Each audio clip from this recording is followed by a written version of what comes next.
In just a moment, Suspense with Madeline Carroll. Hello. Oh, hello, Tom. Where are you? Thought you were driving over tonight. Couldn't get your car started. Well, what's wrong with it? Uh-huh. Well, sounds like ignition trouble to me, Tom. Why don't you call Ed's Auto Electric, best service station in town? He's an Autolite man. Really knows his stuff and believes in preventive service. You know, fixes things before they happen. Carries Autolite parts. You know, Autolite. Spark plugs, batteries, complete ignition systems. Yeah, that's right, the works. Oh, by the way, Tom, Autolite has that swell high-tension show on the air, Suspense. Ever hear of it? Well, why don't you tune in? It's coming on right now.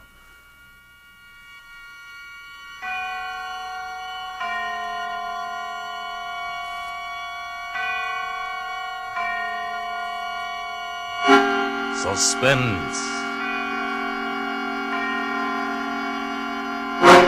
Autolite and its 60,000 dealers and service stations bring you radio's outstanding theater of thrills. Starring tonight, Miss Madeline Carroll in Anton Leader's production of The Morrison Affair, a tale well calculated to keep you in suspense. Oh, Mr. Ballou, there's a woman outside. She doesn't have an appointment, but she must speak to Mr. Ballou privately. All right, I'll see her. I'll lay you 6 to 5 it's a divorce. She's got that nothing must get in the paper look. Will you come in, please? Thank you. Thank you very much, Mr. Ballou. Please sit down. Dottie, buzz me when it's past. Okay, Mr. Ballou. We can't be overheard here, can we? No. Now then, Mrs. I'd rather you didn't take notes.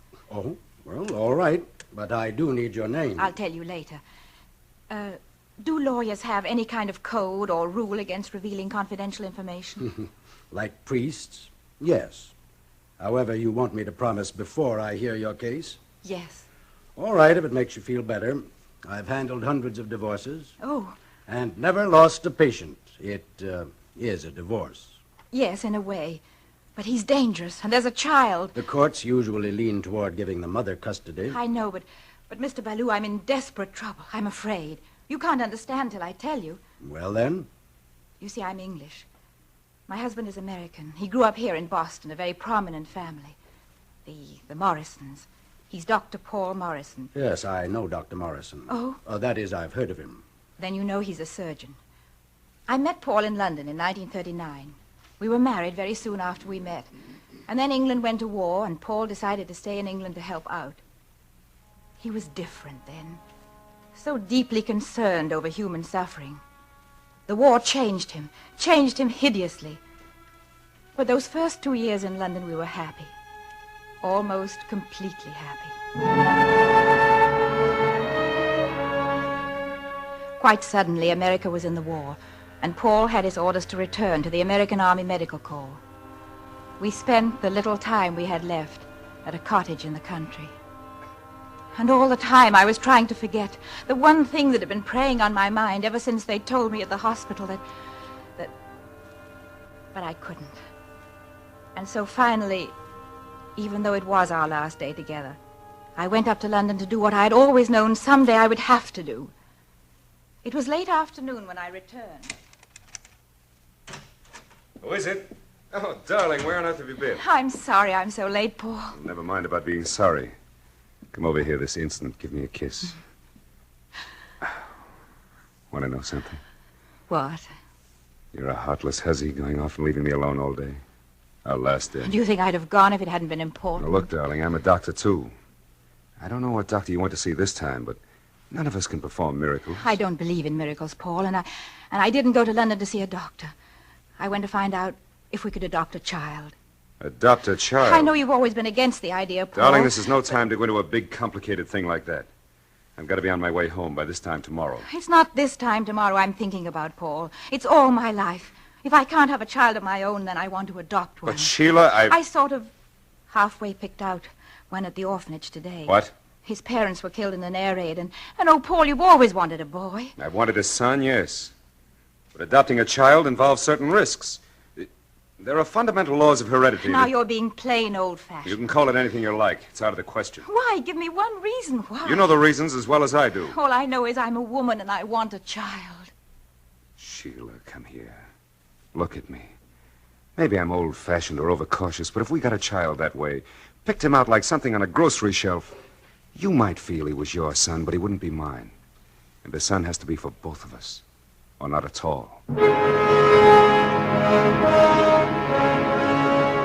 I stayed on in London for more than 6 months after Paul left. It was ghastly there for everyone. As for me, I lived in a fever of loneliness, worse than loneliness. Then my mother asked me down to the country to wait out the war with her. It was a summer evening when I took a crowded train from Paddington, and I sat alone in the compartment, numb with my hunger for Paul.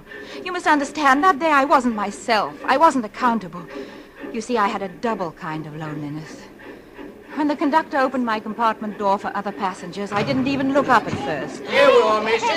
I'll let shoot you. Oh, thank you ever so much. It's the window seat. No, I want the window seat. Now then, you two. I reckon the missus is going to want some of that fresh air for the little nipper. Here, you can have my seat if you like. It doesn't make any difference to me. Oh, it's very kind of you, miss, I'm sure. Mum, I want to see the guards van. Not now, Johnny. But, Mum, you promised. Missus, I'll let you know when we're near Reading Junction. Oh, thank you. No trouble at all, missus. I hope Mary's not taking up too much room on the seat, miss. No, not at all. Well, she's shoving and pushing me, Mum. Now, Mary. I'm not either. I just need more room than Oh, him. now I'm stop, you holding two, bigger. stop it. Mary, stop rummaging in my carry-all. There's nothing in it to eat. Oh, dear. Children can be such a trial. Oh, hush now, hush. Yes, I know you're hungry.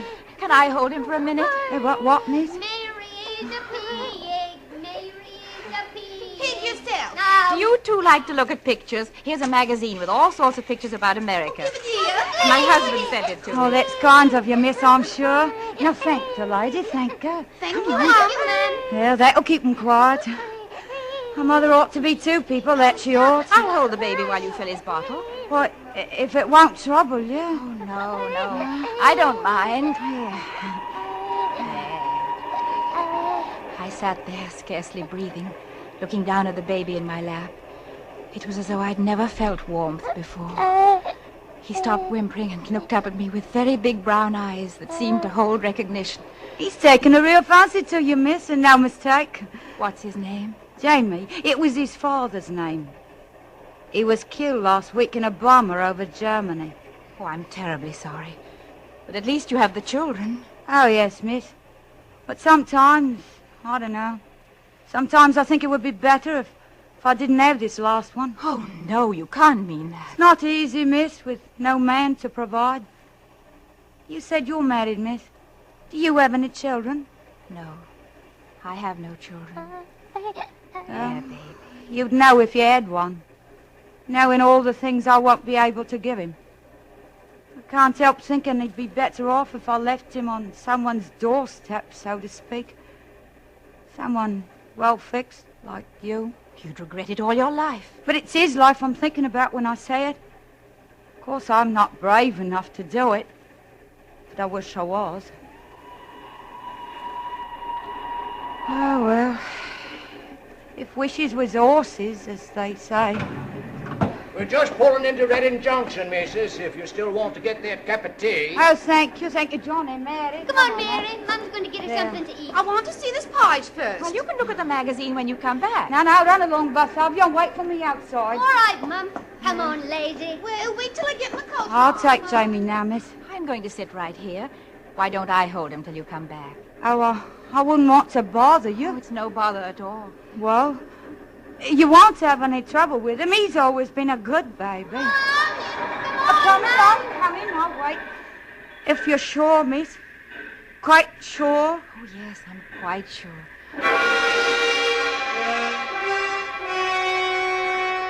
Maybe you'll say what I did was wicked, that she didn't tell me to take her child. But I know she did. She made her decision and I made mine. After a few minutes, I got up and carried the baby down the corridor. I was trembling so I was afraid I'd drop him. I managed to get off the train and made my way across the crowded platform. It was nearly time for the train to pull out. Hurry up now, train's leaving. Then I saw the woman, her two older children coming toward me. I stepped behind a post. Oh, she's a pig. Mary's a wicked pig. Too bad. Come on, now we've got to hurry. Don't stop worrying now. We have to hurry. I stood there and watched the three climb onto the train. Then he began to move. And it was the brakes or a train whistle. If only I hadn't imagined it was something else. Above the racket of the train, it sounded like a woman screaming.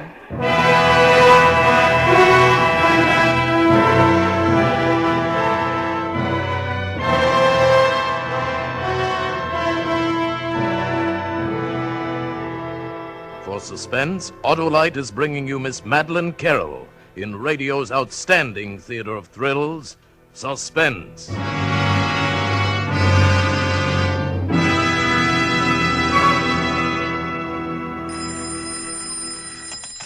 Hello.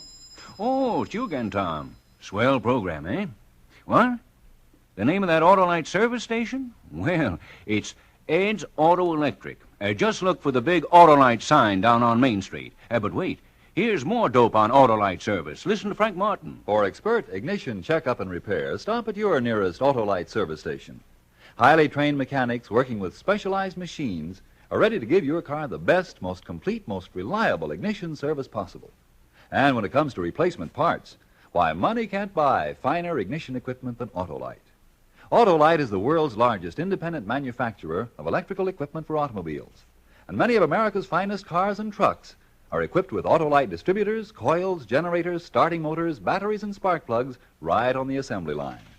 So, friends, if you want truly reliable ignition, parts, and service, call on your nearest Autolite service station or the car dealer who sells your make of car. Autolite? Autolite service stations are listed in your classified telephone directory under Automotive Electrical Service.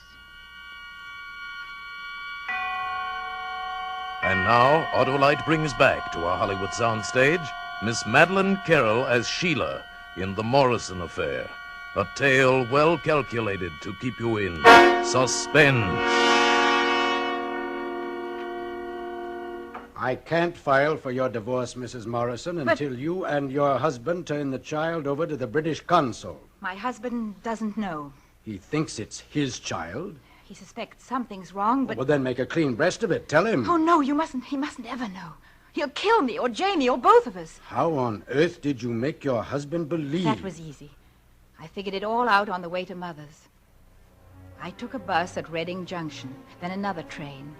It was almost midnight when I got home and let myself in the front door.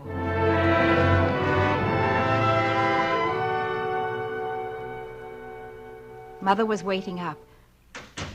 Is that you, Sheila? Yes, Mother. Oh, you've had me worried. Sheila. Is the fire still lit in the kitchen, Mum? Oh, yes, but... Don't ask questions now, please. He's hungry. I'm going to heat him up some milk. Whose baby is it? He's mine now. What do you mean, Sheila? Whose was he? I don't know. Here, hold him while I get the milk. Oh, shh, baby, shh. You mean you've adopted him? I stole him. Sheila. I don't ask you to understand, Mother.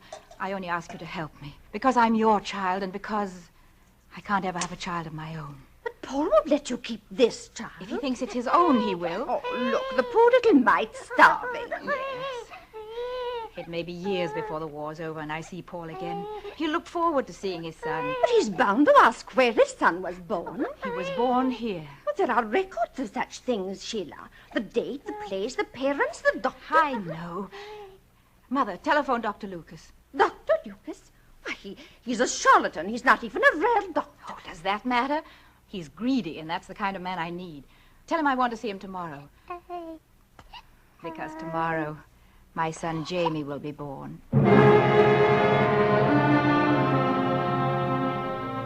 That night, before I went to bed, I cabled Paul at his last APO address.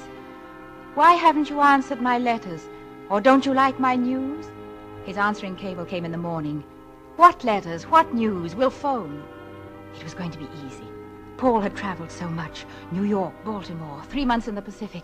It would be easy to make him believe that some of his mail had gone astray. I waited all day for Paul's call and for Dr. Lucas. That miserable little man took his time about it. Mrs. Morrison, I'm late, but your mother assured me no one was ill. No, it's about my son. Why, I didn't hear that I'm you had having difficulties about his birth record. I've lost the certificate and I need a duplicate. Why, Mrs. Morrison, I'm sure if you write As a matter of fact, I want the record changed. Change? I want the certificate to say that he was born here today. Mrs. Morrison, It can be done, can't it? it's rather difficult.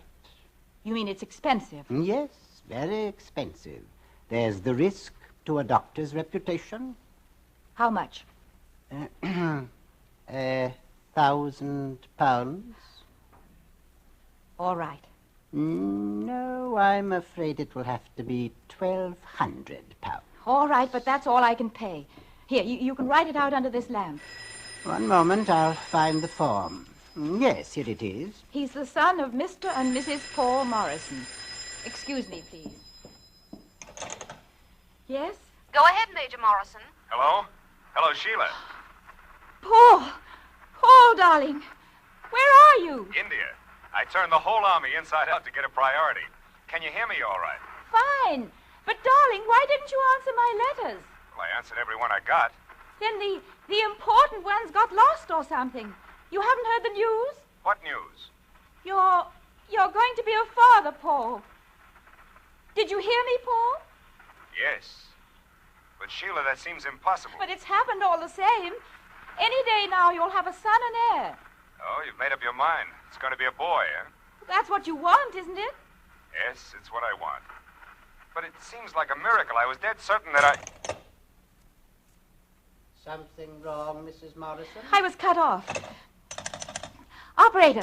Operator! Yes? Operator, I was cut off. It was a call from India. Didn't you hang up? Certainly not. I was cut off. Well, I'll try to get your party back. Yes, try. But it's all right if you don't. What is the name of your son, Mrs. Morrison? Jamie. Jamie Morrison. Jamie Morrison, born July 3rd, 1942. You know, Mrs. Morrison, heredity is tricky. There's nothing wrong with my son's heredity. And then there's always the danger of being found out, as long as anyone knows beside yourself. At first, some nights I'd dreamed that Jamie's mother had come to fetch Jamie. But that was only at first. I buried my guilt, buried it deep. 4 years went by. Then the war was over, and Jamie and I sailed to join Paul in America. The day I arrived in New York, I may have been nervous, but I was sure at last of happiness, as sure as I'd ever been in my life. Oh, Paul. Paul, darling. My dear. Oh, I've never seen you look better, darling. Motherhood suits you. Is that my daddy? Yes, Jamie. Well, how do you do, James? My name isn't James. It's Jamie. Jamie? Yes, I've always called him that. I don't know why. It's a kind of nickname, I suppose. Well, from now on, we'd better settle for James. We Morrisons never appreciated nicknames. Funny about his eyes. His eyes? I've got to look up my Mendel. Can two blue-eyed people have a brown-eyed child? They must. We did, no matter what Mendel says. Well, he's positively the first Morrison with brown eyes. But why not? He's the miracle kid.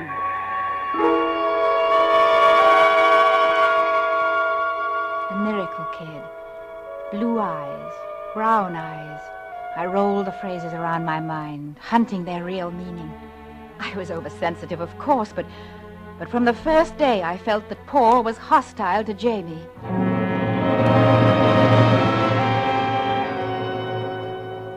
Where's my miracle kid? He's taking his nap. What do you want with him? I'm driving down to the rifle range with a friend. I thought I'd take James along. Oh, but he's too young, Paul. Too young for what? To play with guns. Oh, that's just why I want to take him along. The sooner he knows how to handle guns, the better off he'll be. Mommy,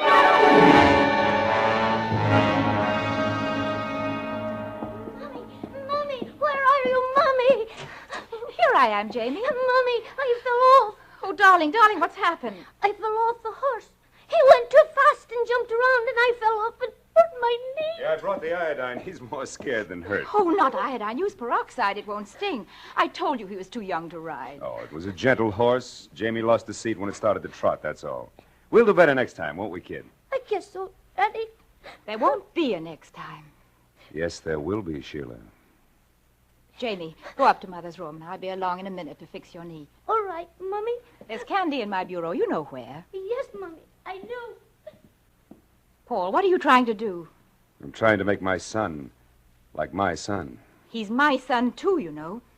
What you're doing to him, Sheila, he's not anybody's son. He's a zombie. I swear I'd rather see him dead than what you want him to be. I suppose it was then that I first realized what I would have to do. That someday soon, I'd have to get Jamie away from Paul. I was frightened. I even began to carry a gun in my bag, and I began to make plans. I'd start again, build a new life for myself and my son. Then yesterday, I knew that I'd have to hurry, that I couldn't postpone my decision any longer. I found out when Paul came home from the hospital. He came directly to my room. Ah, there you are. I want to tell you something, Sheila. What is it? What's happened?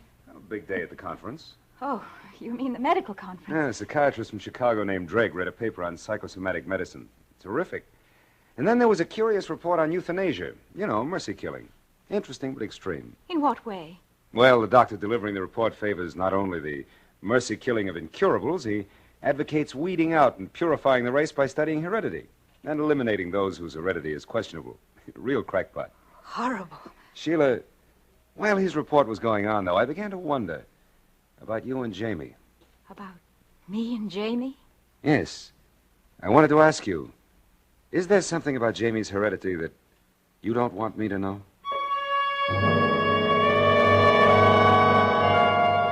Then I understood. The danger was real and now. For myself, but mostly for Jamie. Paul was playing with me like a cat plays with a mouse. This talk about mercy killing, heredity, this subtle, cruel talk, threatening me with Jamie's death, announcing in advance the mercy killing of a child who is inferior because he isn't a Morrison. That's why I've come to you, Mr. Ballou. I can't risk Paul's getting custody. I have to take Jamie away first, far away where Paul can't reach him, and then get a divorce. Mm-hmm. I want you to tell me where it's safest for us to go and get the papers I need. Mrs. Morrison, I promised that whatever you told me would be confidential. I'm sorry I made that promise. If I hadn't, I'd go to Dr. Morrison and tell him that his wife carries a heavy load of guilt, a very heavy load, and it's coloring everything she does. You think I'm insane? I think you have dangerous delusions. And you won't help me? I can't, Mrs. Morrison. The psychiatrist might help you, but only if you go to him now before it's too late. Mrs.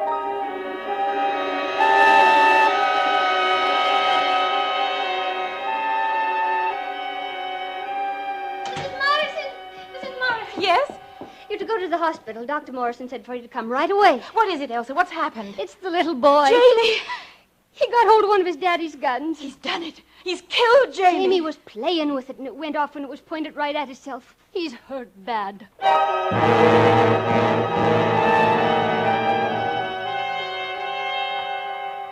Take my blood, Paul. Take it. I'll do anything. Sheila, get hold of yourself. You're hysterical. We have to know his blood type first. Now, the lab should be calling back any minute. Paul, I'd rather you didn't operate. Ask Dr. McDonald. This isn't McDonald's kind of a case. Don't you trust me, Sheila? I thought you might be too nervous being his father. Am I, Sheila? What? Am I his father, Sheila? Dr. Morrison speaking. All right. It's the lab. Hello? Yes, Brooks. It's what? You're absolutely sure. You checked twice? I see. Yes, thank you. You gave the results of the blood test. We can't use your blood, Sheila. You know from the blood test? Yes, Dr. Morrison? Get the boy ready for operation. I'll start immediately. Yes, Doctor. No, what, Sheila? No, don't tell me. All I know is that your blood is type A and mine is type A and James is type B. Wait here, Sheila. Don't do it, Paul. Do what? I won't let you operate. I won't. Get Dr. McDonald. Or I'll kill you. You're out of your mind. You can't shoot that gun. I can and I will before I let you touch Jamie. Now that you know he's not your son. I've always known it. You're lying. From the first moment I saw him. It's a proven medical fact. Two blue-eyed people cannot have a brown-eyed child. And all your cruelty was deliberate. At first I thought you'd been unfaithful. That Jamie was your son and another man was his father. But the blood proves he's not yours either. You adopted him. I stole him, and I'm not going to lose him now. We're all ready, Dr. Morrison. Thank you. Wait here, Sheila. Paul, I warned you. Mrs. Morrison, don't! He fell like a sack of dry leaves, and liquid the color of dark grapes seeped through and spread slowly across the front of his surgeon's jacket. Then people came and dragged me away. I've seen no one since except those who guard me, and my lawyer, Mr. Ballou, who came to tell me that Paul was dead and that Jamie would live. The operation was performed successfully by Dr. MacDonald. Then Mr. Ballou began to talk about how to defend me against the charge of murder. Why not tell them the truth? Let me tell you the truth, Mrs. Morrison. After you shot Dr. Morrison, he could have lived. He had to choose between his life and Jamie's. What could he do for Jamie? The bullet had lodged in Jamie's brain. It would take hours to find a brain specialist as good as Dr. Morrison. But he didn't operate. He ordered them to take him to the operating room.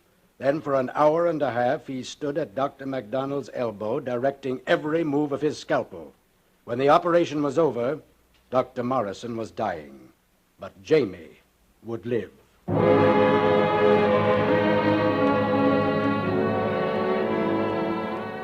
And so, in my defense, Mr. Ballou intends to plead insanity. But I wasn't insane then. Nor am I now, I know that. I'm merely a selfish woman. Everything I did for myself, not for Jamie. I can see that now.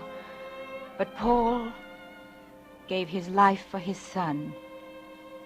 And no matter what happens to him now, Jamie had a father.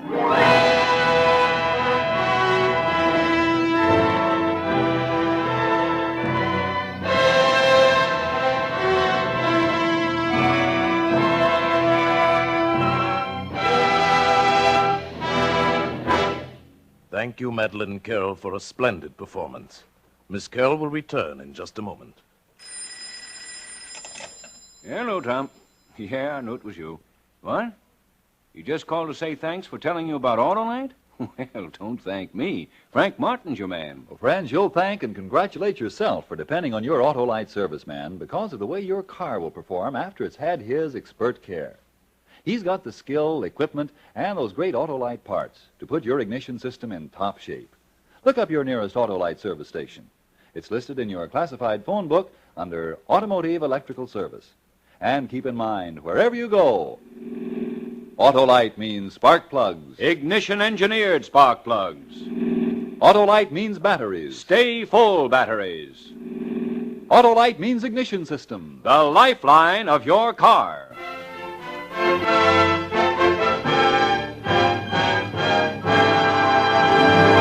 And now, here again is Miss Madeline Carroll. It's been a great pleasure to appear with this fine cast on Suspense. It's a program I've always enjoyed hearing, and I'm looking forward to next week's story, in which that rising young star, Burt Lancaster, appears. It's another gripping study in Suspense. Madeline Carroll appeared through the courtesy of 20th Century Fox, whose current production is The Luck of the Irish, starring Ann Baxter and Tyrone Power. Tonight's suspense play was written by Pamela Wilcox, with music composed by Lucien Morawick and conducted by Lud Gluskin. The entire production was under the direction of Anton M. Leader.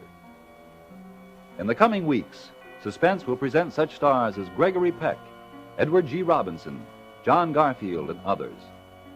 Make it a point to listen each Thursday to Suspense, radio's outstanding theater of thrills. And next Thursday, same time, hear Burt Lancaster.